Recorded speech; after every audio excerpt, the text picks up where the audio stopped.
आषाढी यात्रेच्या काळात पंढरपुरात महापूर येण्याची भीती व्यक्त केली जात होती। मात्र सध्या तरी पुणे आणि सातारा जिल्ह्यात पावसाने उसंत दिल्याने उजनी आणि वीर धरणातून पाण्याचा विसर्ग कमी केला आहे। त्यामुळे पंढरपुरात चंद्रभागा नदी 49,000 क्युसेक वेगाने वाहते। याचाच आढावा घेतला आहे आमचे प्रतिनिधी अभिराज उबाळे यांनी। पुणे आणि सातारा जिल्ह्यामध्ये पावसाने उसंत दिली आहे। त्यामुळे वीर धरणामध्ये आणि उजनी धरणामध्ये येणारा पाण्याचा विसर्ग हा कमी झालेला आहे। त्यामुळे उजनी धरणातून भीमा नदीमध्ये 36,600 क्युसेक्स तर वीर धरणातून नीरा नदीमध्ये अवघं 4,974 क्युसेक्स पाणी सोडण्यात आलेलं आहे। आषाढी यात्रेचा काळ आहे आणि या काळामध्ये चंद्रभागा नदीला पूर येऊ नये याची काळजी जिल्हा प्रशासनाने तंतोतंत घेतली आहे।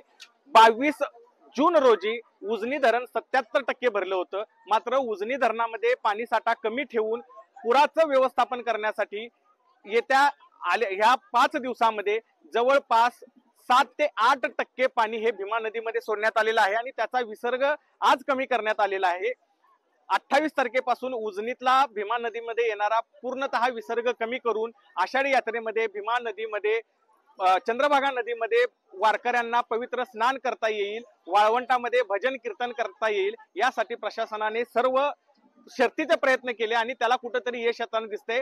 उद्या संध्याकाळपासून चंद्रभागा नदीमधील पाणी हे उतरण्यास सुरुवात होईल।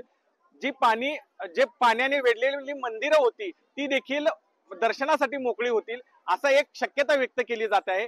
एकंदरीतच पालकमंत्री जयकुमार गोरे आणि जिल्हाधिकारी कुमार आशीर्वाद यांच्या प्रयत्नांना कुठेतरी यश येताना आता दिसत आहे। अभिराज उबाळे, लोकशाही मराठी, पंढरपूर। लोकशाही मराठी ऐका, पहा, जागरूक रहा।